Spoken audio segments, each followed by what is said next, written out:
Buenas tardes, queridos amigos. Este es un pequeño vídeo que yo estoy grabando para explicar un tema que me han preguntado de manera reiterada últimamente, y es el tema del fenómeno de la política en general.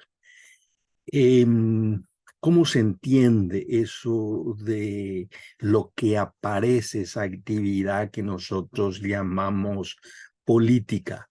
Lo primero que yo diría es que para hablar de política hay que referirse a aquel sujeto que acciona esa actividad política, y ese sujeto es el ser humano. Por su propia condición, por su propia naturaleza, va a decir Aristóteles desde el inicio de esa reflexión. Hay que reflexionar sobre qué significa ese sujeto humano, qué significa la persona humana, qué significa la dignidad humana, es decir, una serie de elementos que tenemos que reflexionar cuando reflexionamos sobre la política. Entonces, el primer eslabón, digamos, para saber el fenómeno político es un eslabón, yo llamo antropológico, de antropología filosófica. El segundo eslabón está relacionado con este y refiere no solamente a qué es o quién es ese sujeto, sino qué debe hacer ese sujeto, qué debe hacer. Es decir, pasamos de una reflexión metafísica sobre qué es ese sujeto humano, metafísica en el sentido de saber cuáles son los principios que trascienden y que hacen que el ser humano sea tal. Y luego el tema de cómo debe actuar ese sujeto, que es el tema de la ética.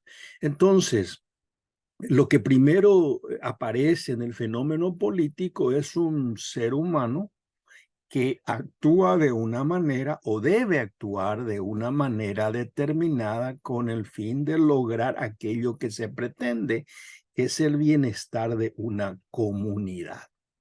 Y entonces tenemos una serie de gradaciones del tema político. A veces nosotros decimos, bueno, ese es el fenómeno político, lo que se nos aparece cuando nosotros percibimos. Em, otro, digamos, otro tipo de reflexión sobre ese fenómeno es el pensamiento mismo. ¿Qué es lo que nosotros decimos o razonamos respecto a ese fenómeno que se nos está apareciendo? Y podemos incluso elevarnos más y decir, bueno, no, es no solamente un pensamiento genérico, sino que es una filosofía. Una filosofía, ¿por qué? Porque se refiere a principios, se refiere a causas que generan ese fenómeno político. Y entonces se nos abre ahí un abanico del fenómeno político que abarca realmente una serie de campos que voy a enseguida enumerar. Pero esa serie, digamos, de áreas del fenómeno político incluyen formas de entender ese fenómeno, abordajes, como a veces se dice en filosofía. ¿Y cuáles son esas formas? Primero, una descripción de ese fenómeno político.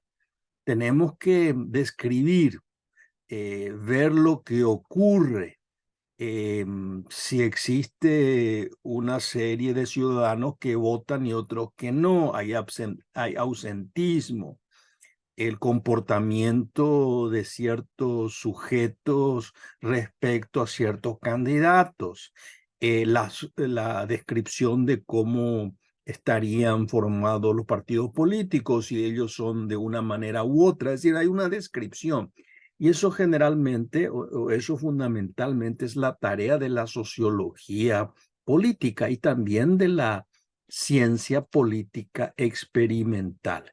Pero no queda ahí el fenómeno político, en eso en esa descripción, sino que también uno busca o se busca una explicación de por qué esa descripción está arrojando aquellos datos con los cuales se reflexiona. Y entonces tenemos la explicación del fenómeno político y esto ya nos aboca en elaborar una teoría política, una especulación, es decir, una serie de hipótesis de por qué ocurre esa descripción que anteriormente nos referíamos. O también a veces se puede llamar politología, pero no queda en eso. El fenómeno político es más complejo y, como dije anteriormente, aboca a algún sujeto y ese sujeto tiene que saber cómo vive o cómo debe vivir. Y entonces nos elevamos, digamos, elevamos el sentido de la pregunta, que ya no es solamente una descripción o una pregunta descriptiva, tampoco es una explicación, no es solamente una teoría, sino es una evaluación. Evaluamos si aquello que sostenemos nuestra teoría es algo moral o inmoral, justo o injusto. Es decir, hay un nivel normativo de la política. Y ahí ya la cuestión es más compleja. Más compleja porque supone una estimación, una medida con la cual nosotros evaluamos ese hecho político que describimos, esa explicación, y esa medida supone ciertos principios éticos normativos que están relacionados con la política, aunque no se pueden o no se deberían confundir. Es decir, se puede hacer una distinción, pero no se puede hacer una separación, porque ese sujeto humano que somos nosotros, que vive de una manera, actúa moralmente. Esa actuación moral tiene una dimensión que puede ser personal, pero también es dentro de una comunidad. Por lo tanto, está relacionado con la actividad política. Pero tampoco nos quedamos ahí solamente en la ética. También podemos elevarnos, digamos, reflexionar sobre otra capa, incluso mucho más, quizás más formal, pero que también tiene que ver al cómo se debe actuar. Pero no solamente en el sentido moral, sino en el sentido jurídico. Por lo tanto, ahí ya aparecen situaciones jurídicas de orden, de regulación del hecho político, y ahí tenemos el derecho político. Entonces, ya nos estamos, digamos, poco a poco moviéndonos desde la descripción del hecho, de una explicación teórica, de una evaluación ética y de una normatividad del derecho respecto a la política. Y como culminación, y yo creo que es en el fondo una de las ciencias o quehaceres que de alguna manera embebe todo lo anterior para ver cómo realmente actúa la política, es la recopilación de todo aquello que venimos diciendo, de la descripción, de la explicación, de la evaluación ética, de la normatividad jurídica, y es lo que se llama la recopilación y que está dada por un quehacer, una ciencia cultivada de manera muy interesante por una serie de historiadores, pero no es una historiografía clásica, sino es una historiografía de las ideas políticas. Ideas políticas que suponen, por supuesto, supone elementos jurídicos, supone elementos éticos, supone elementos de filosofía y de teoría, supone también una descripción de los hechos que ocurren. Por eso es que el historiador de las ideas tiene un quehacer realmente complejo. Es lo que le llevaba a decir, por ejemplo, al gran Leopoldo C., al filósofo mexicano, que el verdadero filósofo y el verdadero filósofo político es el historiador de las ideas, porque en última instancia es el que recopila y reflexiona sobre un fenómeno realmente complejo Y muchas veces nuestro juicio peca, quizás por la velocidad, quizás por nuestra ansiedad de rapidez, digamos, de ser un poco simple. Vemos el hecho normativo, tenemos una mirada estrictamente descriptiva, una explicación. Entonces nos encontramos en una suerte de reduccionismo del hecho o del fenómeno político. Entonces, yo creo que eso hay que tener en cuenta fundamentalmente cuando hablemos de la política. Pero hay algo más y que me gustaría compartir con ustedes sobre este tema. Y me estoy refiriendo aquí ya fundamentalmente a cuál sería entonces en ese espectro. Y con eso hago simplemente traigo agua a mi molino, digamos, porque yo me dedico mucho a la filosofía política. Entonces, ¿dónde ubicamos la filosofía política? ¿En la teoría? ¿En la descripción? ¿En en la normatividad ética? ¿En el derecho político? ¿En la historia de las ideas? Es una pregunta difícil. Es una pregunta que supone una detallada reflexión. Em, Como elemento de reflexión, tenemos que decir fundamentalmente lo que ya dije, que el fenómeno de la política supone ética, supone historia de las ideas, supone teoría política, descripción sociológica, etcétera, etcétera. Es decir, todo ello abarca la política. Ahora, una cuestión que en filosofía política nosotros decimos es, bueno, entonces, ¿cómo nosotros definimos la política?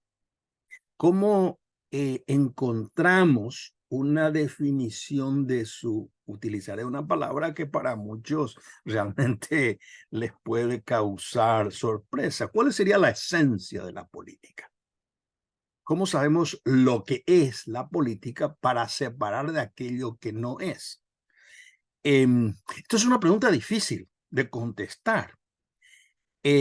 ¿Por qué? Porque si nosotros llegamos a esa definición, siempre va a ser discutible, va a venir otra persona desde otra perspectiva que no sea, digamos, desde la filosofía política que nos pueda dar otra definición. ¿Por qué? Porque en el fenómeno de la política vienen todo ese tipo de quehaceres, yo llamo quehaceres o dimensiones o disciplinas, si se puede decir así.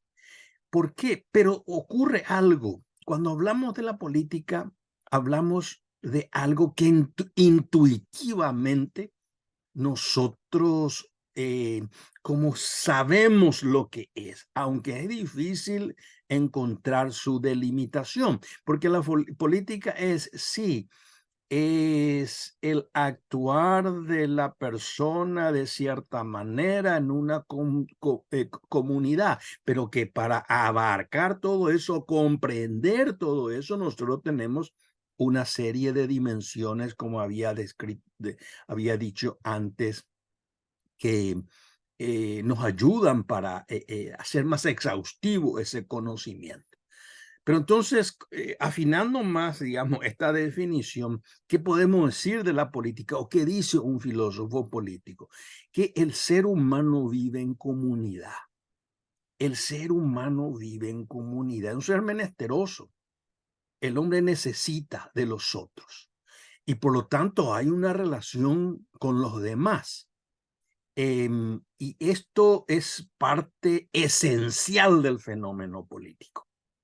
Y entonces el ser político es un ser comunitario. Aun cuando uno tenga una explicación, una teoría política del ser estrictamente egoísta, siempre el egoísmo es una forma de vivir sin preocuparse de quién, de aquellos con los cuales yo convivo, pero existe la posibilidad de una existencia humana totalmente independiente y autosuficiente. Eso es irracional. Eso es propio de Dios, como dirían los clásicos. Por lo tanto, culminando con eso, si el fenómeno político, entonces, haciendo una definición mucho más asequible, necesita una relación con los demás, es un ser con nosotros en el mundo, y que en esa actuación tiene que vivir de cierta manera con el fin de ¿qué? Lograr ¿qué? Lograr el bien personal, pero también el bien común, sobre todo el bien común. Y entonces el bien común, y ahí reflexiona esa realidad política sobre cierta plenitud o florecimiento de ese bien personal dentro del bien común. Y ahí tenemos la reflexión de la felicidad, independiente de aquella, digamos, connotación propia que uno podría tener o que las explicaciones teóricas pueden tener de la felicidad. Es decir, siempre va a haber una reflexión de ese tipo, de alguna manera o de otra. Puede estar en Jeremy Bentham, en Aristóteles. Los abordajes de ambos son diferentes, pero siempre hay una suerte de reflexión sobre ese tema. Y entonces, afinando más, entonces, esa esencia de la política nos lleva dentro de la filosofía política a un tema central. ¿Cuál es la mejor manera de lograr eso que estamos buscando, que es la plenitud humana, que es la felicidad, que es el bien común, etcétera? ¿Cuál es el mejor sistema político? Y esa es la reflexión de la filosofía política, que se encuadra, como dije al inicio, en una reflexión previa que es el ser humano, o como se dice en antropología filosófica, que es el hombre, o quién es el hombre, y también es el tema ético. Y eso es lo que fundamentalmente, repito, siempre se ha entendido por filosofía política, tratar de reflexionar con elementos del fenómeno político y una serie de ingredientes. Y esos ingredientes van desde la descripción hasta la historia de las ideas políticas, para a partir de eso llegar a un juicio lo más prudente y aproximado a cuál es el mejor sistema de gobierno, cuál es el mejor régimen político. El mejor régimen político es la democracia, el mejor régimen político es la monarquía, la aristocracia, la tiranía, la dictadura. ¿Cuál es el mejor régimen político? Ese régimen político tiene que tener en cuenta ¿qué? Tiene que tener en cuenta la ética de los sujetos que actúan. Tiene que tener en cuenta una serie de elementos circunstanciales de esa comunidad. Y ahí está toda la historia del pensamiento de la filosofía y la filosofía política. Por supuesto, en eso van a variar los clásicos, y entre los clásicos van a variar los antiguos y los medievales, y entre los antiguos también algunos que van a tener más una concepción quizás más ideal como Platón, y otra más realista como Aristóteles, y eso va a continuar en la Edad Media y en la Edad moderna, y en la Edad contemporánea todavía tenemos formas de entender cuál es la mejor régimen político. El debate actual hoy es fundamentalmente cuál es el mejor régimen político en una sociedad posliberal. Posliberal en el sentido no solamente de un liberalismo clásico, sino también de un liberalismo progresista, donde hay una exaltación de ¿qué? De la libertad como autonomía. Yo decido lo que quiero ser, cómo quiero autopercibirme. No solamente es una cuestión de libertades económicas y libertades políticas, también libertades antropológicas. Entonces, ¿qué decir como sistema de gobierno posterior a esa concepción que aparentemente no aparentemente, está polarizando sociedades y divisiones entre poderes centralistas, poderes que quieren más autonomía, etcétera, pero ¿cómo se avisora este mundo posliberal? Y en el fondo es una pregunta de filosofía política que supone todo lo que hemos dicho. Bueno, muchas gracias y nos encontramos en otro tema muy pronto. Muchas gracias.